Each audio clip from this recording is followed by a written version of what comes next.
shall touch faith.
Reach out and touch faith.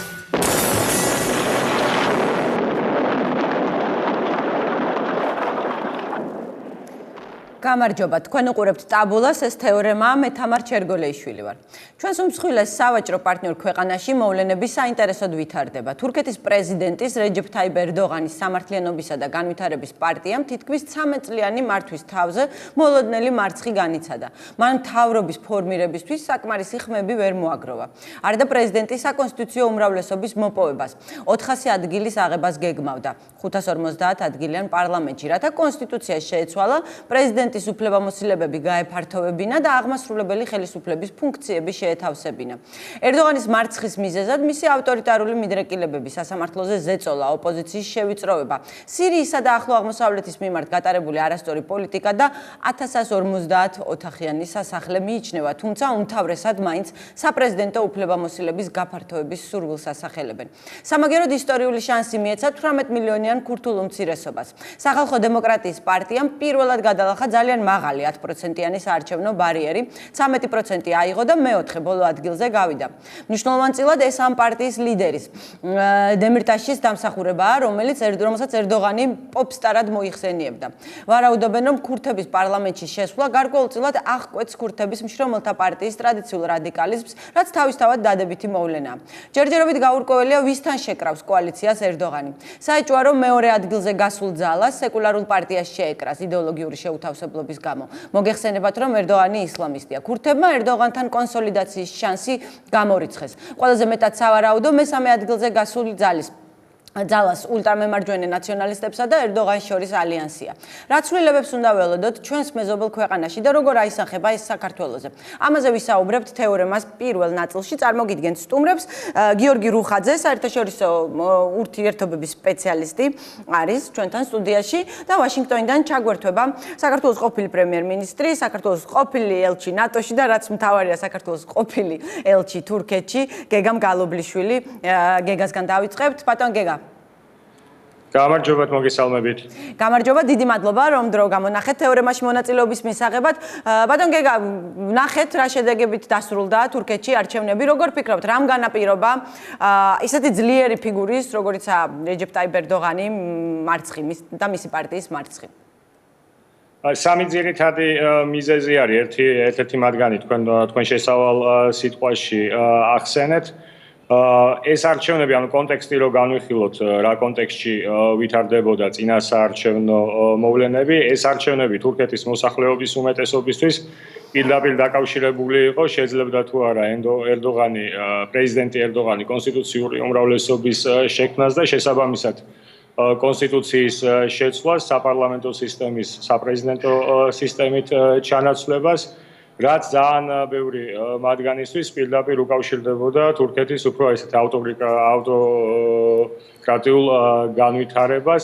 შესაბამისად, ეს ერთ-ერთი მიზეზი იყო იმისა, რომ ერდოღანმა 13 წლიანი ელექტორალური ციკლის მანძილზე მიიღო ყველაზე დაბალი ხმები, რაც კი მას მიუღია აქამდე.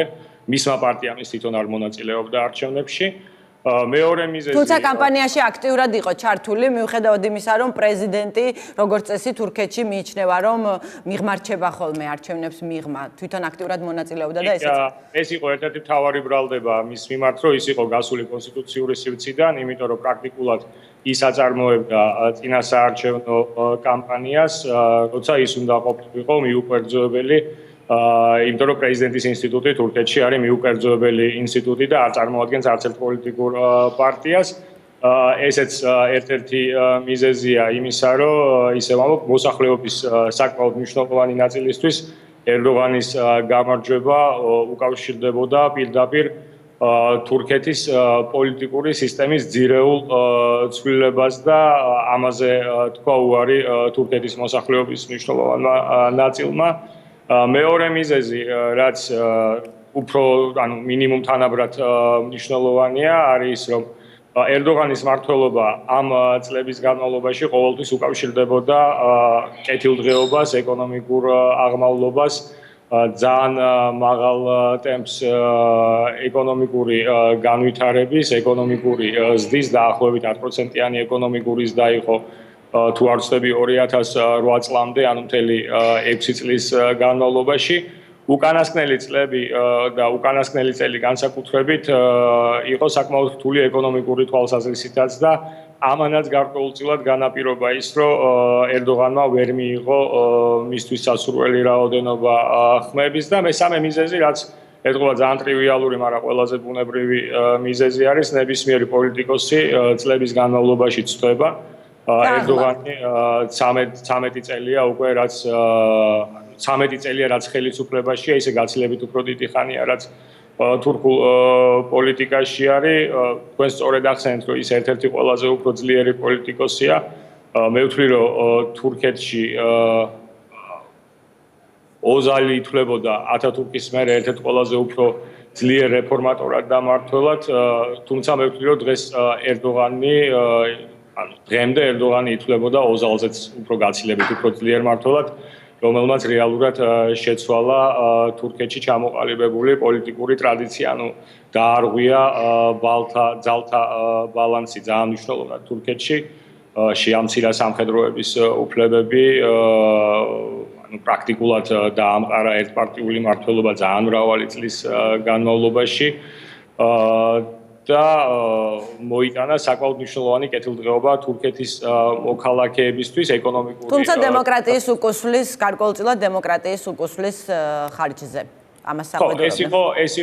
ეს განსაკუთრებით უკანასკნელი წლების განმავლობაში ეს იყო ერთ-ერთი რაზეც ისე ვამბობ უმთავრესი მიზეზი, რის გამოც მან ამ ეტაპზე წააგო არჩევნები. კი ბატონო, კიდევ ერთი მნიშვნელოვანი მაგრამ ხო, ანუ ვერ მიიღო ამორჩეველთა ის ხმები, რასაც ის ელოდა.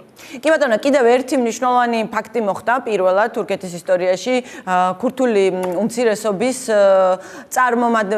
ქურთულმა პარტიამ, ქურთული უმცირესობის წარმომადგენელმა პარტიამ გადალახა 10%-იანი ძალიან მაღალი საარჩევნო ბარიერია თურქეთში და ხშირად იყო ხოლმე სწორედ ამის გამო თურქეთი კრიტიკის საგანი სხვა ქვეყნების მხრიდან. 10%-იანი ბარიერი 13% მოიპოვა ქურთული უმცირესობის პარტიამ.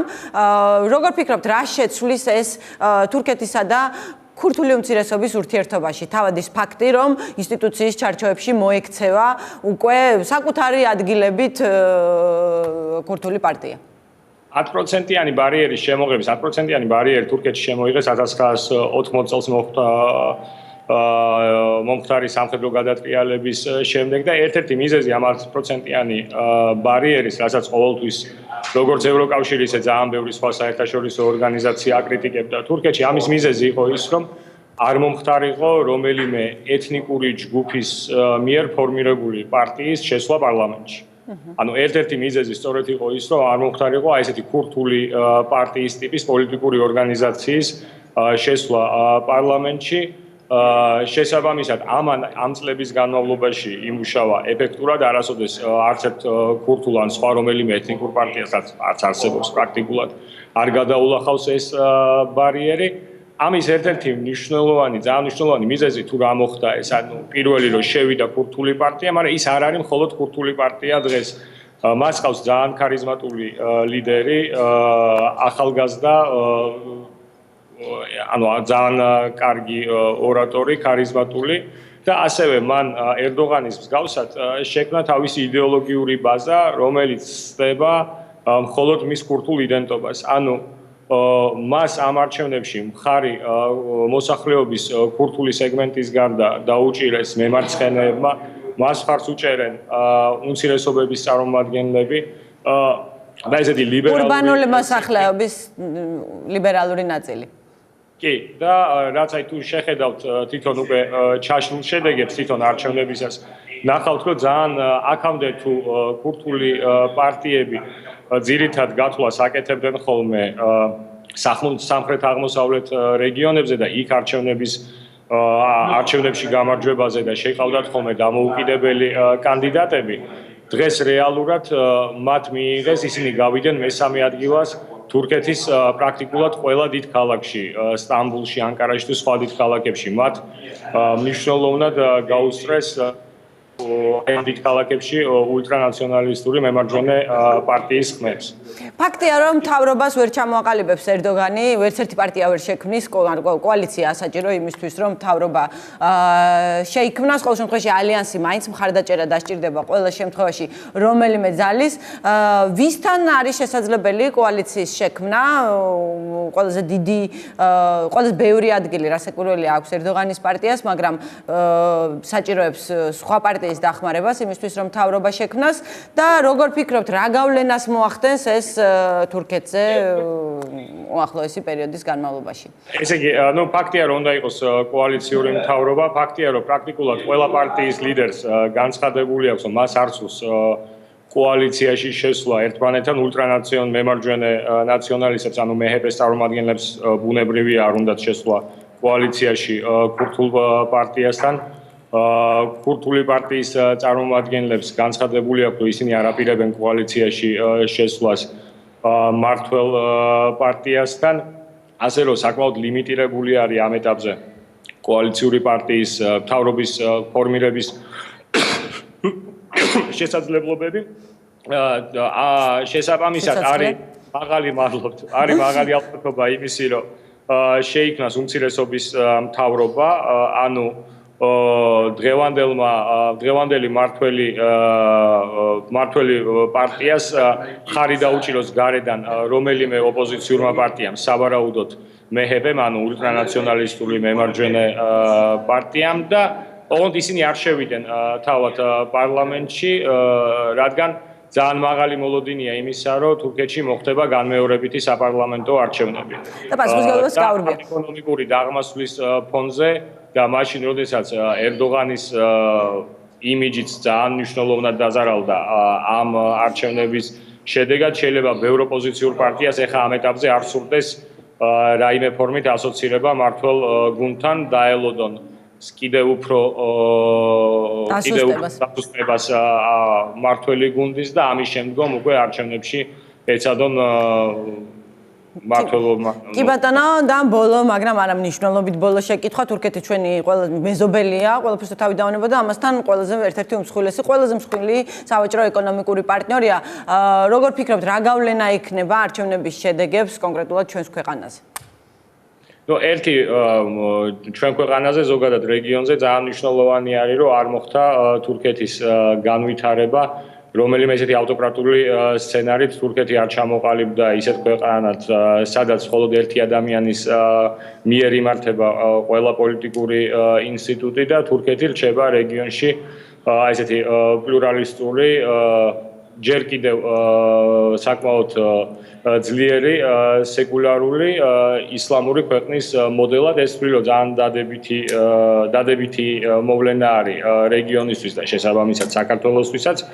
უარყოფითი გავლენა შეიძლება იყოს ის, რომ ნებისმიერი კოალიციური მთავრობა და განსაკუთრებით თურქეთში 90-იან წლებში კოალიციური მთავრობა იყო მუდამ ესეთ ან პოლიტიკურ ან ეკონომიკური კრიზისების გამომწვევის საბაბი, ძალიან ბევრი ცვლილება იყო, ძალიან დაბალი იყო რეფორმების ტემპი და მნიშვნელოვნად მცირდებოდა ეკონომიკურის და ჩვენთვის ამ კუთხით შესაძლოა თუ ეს მოვლენები აი ესეთ კრიზისულ ვითარებაში განვითარდა, ჩვენთვის შესაბამისად შესაძლოა ეკონომიკური თვალსაზრისით ამან იქონიოს უარყოფითი გავლენა. კი ბატონო, დიდი მადლობა ბატონ გეგა იმისთვის რომ დრო დაგვითმეთ. მე ვიცი რომ მალე თბილისში ბრუნდებით, აწი უკვე სტუდიაში გიხილავთ ხოლმე და Skype-ით აღარ ვიწვალებთ. თუმცა მადლობა Skype-ს რასაკვირველია, იმიტომ რომ ამის შესაძლებლობა გვეძლევა ძალიან ეკონომიურად. კი ბატონო, დიდი მადლობა ბატონ გეგა, ბრუნდებით სტუდიაში. ბატონ გიორგი, თუ შეგვიძლია რომ ეს გამარჯვებული პარლამენტში შესული 4 პოლიტიკური ძალა რომ დავახასიათოთ, რა თითოეული მათგანი ერდოღანიდან დაწყებული, მათი შეხედულებები ვთქვათ იგივე სახელმწიფოს მოწყობასთან მიმართებით, მოკლედ და საგარეო პოლიტიკური დავიწყებ იქ მივესალმებით ტელემოყურებელს პირველ რიგში ბატონმა გეგამ იმდენი და ისე აუზორად ილაპარაკა, ცოტა არ იყოს ძნელი. ეხლა გაგრძელება. დავიწყებ, რა თქმა უნდა, ეს იყო ერთგვარი რევოლუცია თურქეთის პოლიტიკურ ასპარეზზე, იქიდან გამომდინარე, რომ გაჩნდა ახალი მოთამაშე, ახალი კვალიფიციური მოთამაშე. აქედან გამომდინარე, კოალიციური მთავრობა თითქოს უცხო იყო თურქეთისთვის, მაგრამ მომავალში ეს არ იმოქმედებს მხოლოდ ამ არჩევნებზე. ეს იმოქმედებს შემდეგ 10 წლეულზე და შეიძლება უფრო დიდ პერიოდზე და კოალიციური მთავრობა სავარაუდოდ იქნება თურქეთის თავმდევი ნაწილი მეოთხე მოთამაშის გაჩენასთან ერთად. რაც შეეხება პარტიებს თვითონ, ანუ ერდოგანის პარტია, ეს არის მემარჯვენე ოდნავ ისლამისტური, ასე ვთქვათ, პარტია, რომელიც უკვე 13 წელია მართავს. ისლამისტური მიდრეკილებების უფრო გამოიკვეთა ბოლო პერიოდში. 13 წელია მართავს უკვე თურქეთს, მისი მთავარი, ასე ვთქვათ, მიღწევა იყო ეკონომიკური ზრდა, კეთილდღეობა და სტაბილურობა რაღაც პერიოდის განმავლობაში. თუმცა 2011 წლის შემდეგ თურქეთის ეკონომიკა 3%-ზე მეტით ვერ გაიზარდა, თუ კი მანამდე 10%-ით იზრდებოდა. ასევე შეიძლება ითქვას, რომ ერთ სულზე შემოსავალი იგივე 2011 წლის შემდეგ საერთოდ არ გაზრდილა, კეთილდღეობა, ასე ვთქვათ, თითოეული ადამიანისა ვეღარ განვითარდა. ასევე ბუნებრივია ავტორიტარული ტენდენციები შეინიშნებოდა ერდოგანის პარტია, რომელიც არის სამართლიანობისა და განვითარების პარტია, ასე ქვია იქ ეწოდებული აკ-პარტი. სამართლიანობას დაცილდა. ხო, სამართლიანობას დიდწილად დაცილდა, აშკარა გახდა, რომ ერდოგანი ძალაუფლების, ასე ვთქვათ, უზურპაციის მცდელობისკენ წავიდა, მან ფაქტობრივად შეეცადა, შეეცვალა ათათურქის, ასე ვთქვათ, მემკვიდრეობა და ის სისტემა, როდითაც თურქეთმა აქამდე მოაქცია. კი, მე მახსოვს სურათები, ფოტოებსაც კი ხსნიდნენ, ხო გახსოვთ აი ერთი მასთან ბახჩისარაისთან ერთად დიდი ესეთი ხეივანი არის, სადაც და ფოტოების ჩამოხსნა და ცდილობდნენ რომ მისი მემკვიდრეობა რაღაცნაირად წაეშალა თითქოს ეჭვიანობდა ამაზე რა ქვია, ამ ლიდერზე. ხო, მან დავითანხმები ბატონ გეგას, რომ ის ალბათ თურქეთის ისტორიაში ათათურქის შემდეგ ყველაზე ძლიერი ლიდერია, ერდოგანს გულისხმობ, მაგრამ ყველაფერს აქვს ერთგვარი დასასრული და მეტნაკლებად დემოკრატიულ სამყაროში ამორჩეულს წინდება ერთი და იგივე პარტია, რაგინ წარმატებული არ უნდა იყოს და შესაბამისად ეს დროს დადგა. თუმცა უნდა გავითვალისწინოთ, რომ ერდოგანის პარტიას არ წაუგია არჩევნები. მან კვლავაც მოიგო არჩევნები, უბრალოდ ვერ მოიგო იმ, ასე ვთქვათ, დოზით, რომ დაეკომპლექტებინა უმრავლესობა და ქონოდა უმრავლესობა პარლამენტში. კიდევ ერთი რაზეც ერდოგანს საყვედურობენ იყო დამოუკიდებელი ფიგურები არ უყარდა იგივე გიულთან მიმართებით, როგორც მოიქცა და იგივე დავით ოღლუსთანაც კი არ ქონდა კარგი ურთიერთობები, როგორც წერდნენ, დაძაბული ურთიერთობები ქონდა. ასევე მას ბოლო პერიოდში ქონდა ერთგვარი ჩავარდნა საგარეო პოლიტიკაში, როგორც ყველას ახსოვს, ერდოგანის მთავარი გზავნილი იყო ნულოვანი პრობლემები მეზობლებთან. მაგრამ რეალურად დღეს თუ გადავხედავთ, ფაქტობრივად აღარ დარჩა მეზობელი, ვისთანაც საქართველოს გარდა, ვისთანაც თურქეთს პრობლემები არ აქვს. ხო, ამ მიმართულებითაც საბოლოო ჯამში ცუდად წავიდა ერდოგანის საქმე. საბოლოო ჯამში დიდი საშიშროება იყო იმისა, რომ თურქეთი ერთადერთი სეკულარული ისლამისტური, ანუ სეკულარული მაჰმადიანური სახელმწიფო რეგიონში და ერთადერთი მეტლაკლებად შემდგარი დემოკრატია წასულიყო, ასე ვთქვათ, ავტორიტარიზმის გზაზე. ეს საშიშროება, ამოდი ასე ვთქვათ, ამ არჩევნებმა, ასე ვთქვათ, მოაცილა. და კიდევ ერთხელ ვამბობ, მიმაჩნია, რომ ეს იყო ერთგვარი რევოლუციური არჩევნები და შემდეგი 10 წლეულები შეიძლება თურქეთში უკვე იყოს კოალიციური მთავრობა. რაც შეეხება სხვა პარტიებს, ანუ რიგით მეორე, სიდიდით მეორე პარტია ეს არის რესპუბლიკური პარტია, ანუ მემარცხენე ლიბერალური ტიპის პარტია, რომელიც ასე ვთქვათ, სულ მუდმივად კულტში მისდევდა ბოლო 15 წლის განმავლობაში. ხო, დღევანდელი მდგომარეობით მას 132 დეპუტატი აქვს, 25%-ია. მათი წილი პარლამენტში. შემდეგი პარტია არის ნაციონალისტური პარტია, ეს არის მემარჯვენე რადიკალური პარტია, რომელიც თავისი სიდიდით მესამეა, 16% აიღო ამ არჩევნებში და 80 ადგილი მიიღო და საბოლოო ჯამში მივდივართ, ასე ვთქვათ, მეოთხე ახალ პარტიასთან, ეს არის ხალხთა დემოკრატიული პარტია. რომელზეც ალბათ მეტი უნდა ვისაუბროთ, იმიტომ რომ ახალი მოთამაშეა და სწორედ მან გამოიწვია ეს ცვლილებები. იქიდან გამომდინარეც, რომ თუ კი შევხედავთ ფიზიკურად რაოდენობის ხმები მიიღო იგივე ერდოგანის პარტიამ, აქ ძალიან დიდი ცვლილება სხვათა შორის არ არის. და პირველ არჩევნებში 2002 წელს, როდესაც მათ თითქმის კონსტიტუციური უმრავლესობა მოიპოვეს, თუ მოიპოვეს, მათ 35% მიიღეს, ასე ვთქვათ, პოპულარული არჩევანიც და დღეს 51%. თუმცა სწორედაც რომ მეოთხე მოთამაშის გაჩენამ და ის რომ მან გადალახა ბარიერი, სწორედ ამან გამოიწვია ის რომ ერდოგანის პარტიამ ვერ მიიღო უმრავლესობა. სხვა შემთხვევაში ის მაინც მიიღებდა უმრავლესობას და თავის მეტნაკლებად თავის გეგმას გადაულახავი ბარიერის ხმებს წაიღებდა ჩვენ.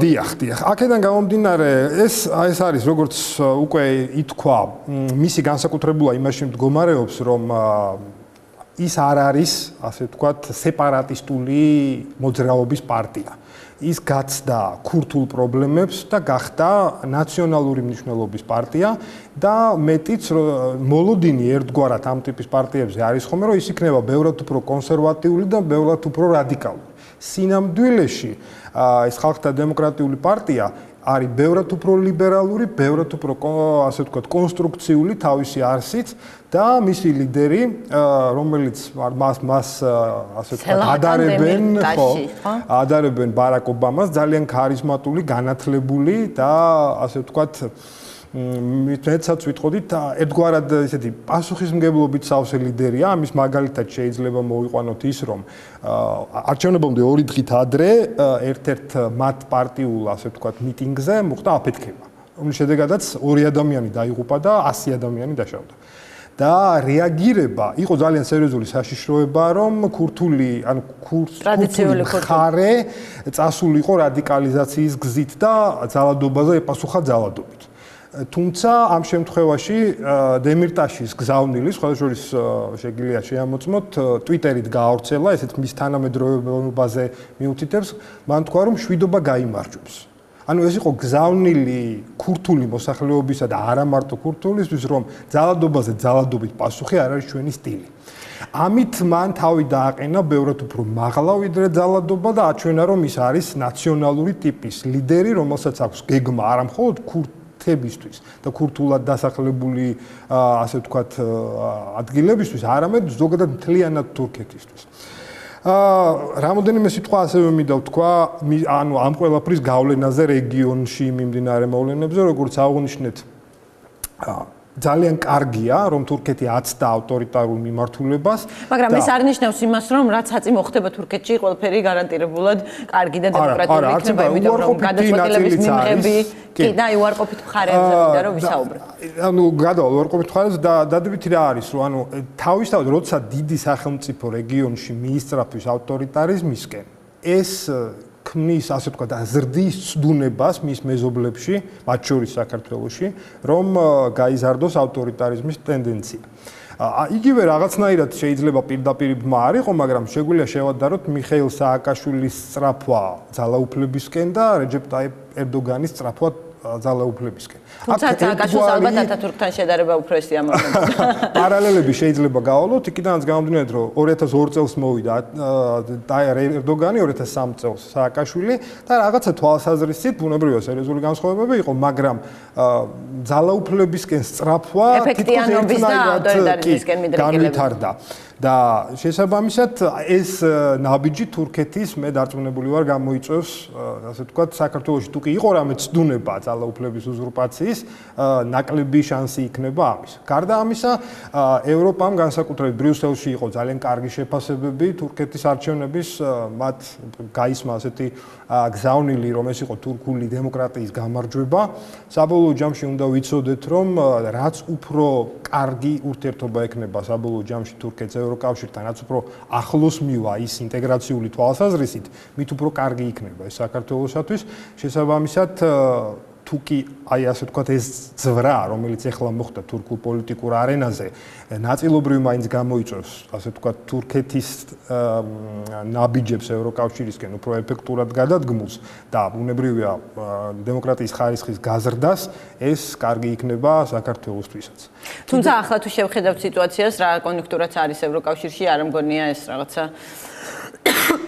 უახლოეს სხვადასხვა აქ არ უნდა შევხედოთ ამას როგორც უახლოეს პერსპექტივას, არც საქართველოს და არც თურქეთს ძალიან ახლო პერსპექტივები ევროკავშირში გაწევრიანებასა და სრულ ინტეგრაციაზე არ აქვს და არც უნდა გქონდეს ეს მოლოდინი. ეს გრძელვადიანი პროცესია და მე ამას უყურებ როგორც გრძელვადიან პროცესს. შესაბამისად, აქ ეს დადებითი მომენტი იქნება. ერთი ასევე დადებითი კომპონენტი არის, რომ თუ ქურთული პარტია გახდა კვალიფიციური პარტია, სიდიდით მეოთხე პარტია და ის გაცდა ქურთულ პრობლემატიკას, ეს ნიშნავს, რომ მას მეტი პასუხისმგებლობა ეკისრება და ქურთული, ასე ვთქვათ, რადიკალიზმი და ტერორიზმისკენ მიდრეკილება, რომელიც ყოველთვის იყო პრობლემა თურქეთისთვის და რეალურად. თუმცა რადიკალური პარტია კვლავინდებურად აგრძელებს ხო არსებობას ეს მშრომელთა პარტია, რომელიც თუმცა მშრომელთა პარტია არ არის მხოლოდ თურქეთთან მიბმული, ის ოპერირებს სირიასა და ერაყშიც.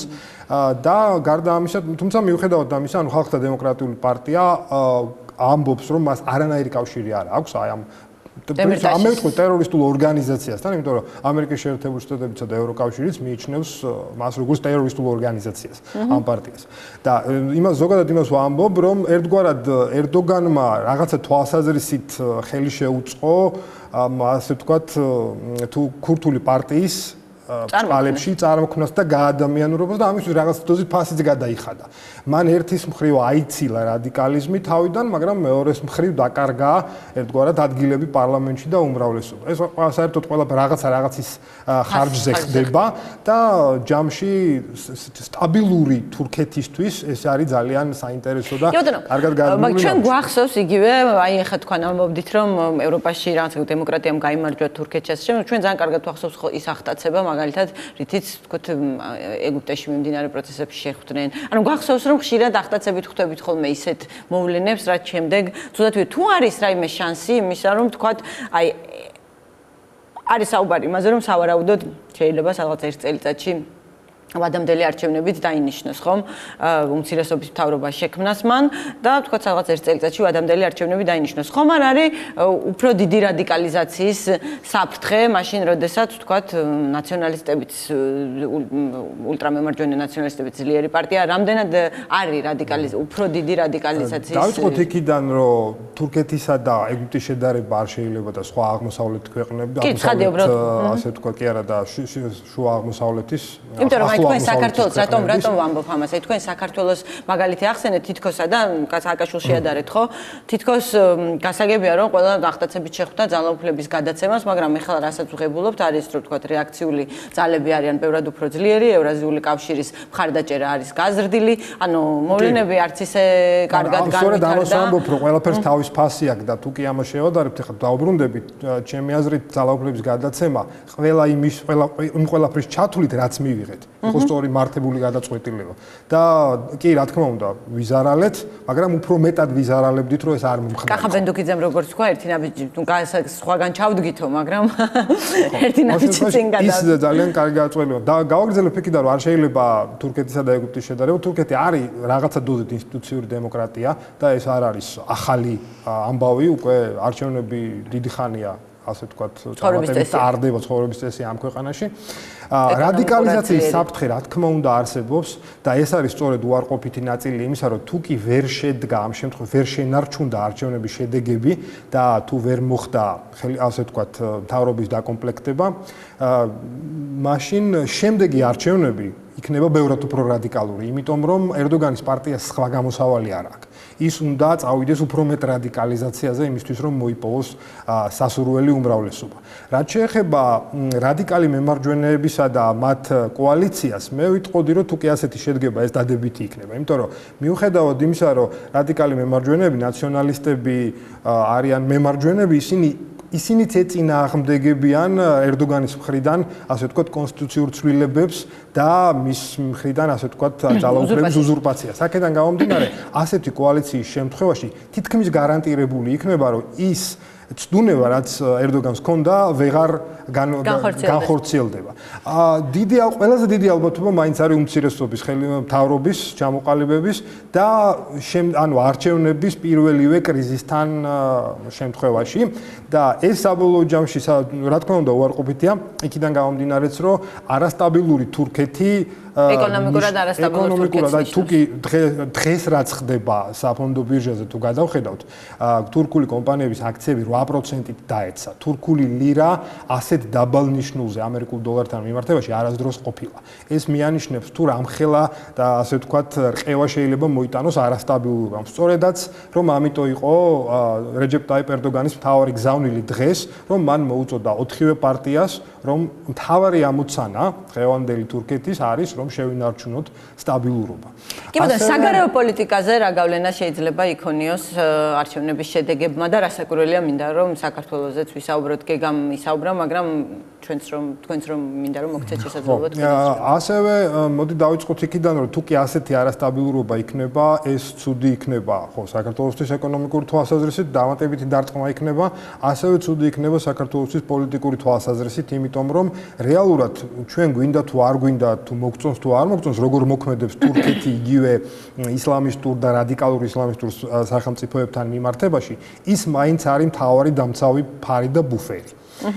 და თუ კი გვექნება რაღაცა დოზით არასტაბილურობა თურქეთში, ეს ნიშნავს, რომ თურქეთი როგორც სამხედრო თვალსაზრისით, ასევე საგარეო პოლიტიკური ჩართულობის თვალსაზრისით დასუსტდება და თუ არ იქნება თურქეთი მოწოდების სიმაღლეზე, იგივე რადიკალური ისლამი, ისლამისტური სახელმწიფო ბევრად უფრო წარმატებული იქნება. მიუხედავად იმისა, რომ ხშირ შემთხვევაში თურქეთი არ ეწინააღმდეგებოდა ხოლმე, იმიტომ რომ ის ხედავდა ქურთულ სეპარატიზმს უფრო დიდ პრობლემად ვიდრე ზოგადად ISIS.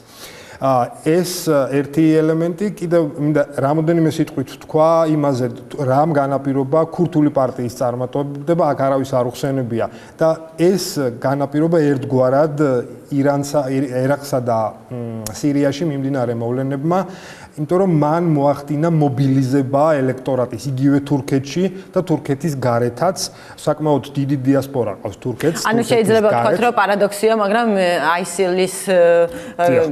ISIL-ის გაძლიერებას უკავშირდებოდეს ქურთული პარტიის წარმატება.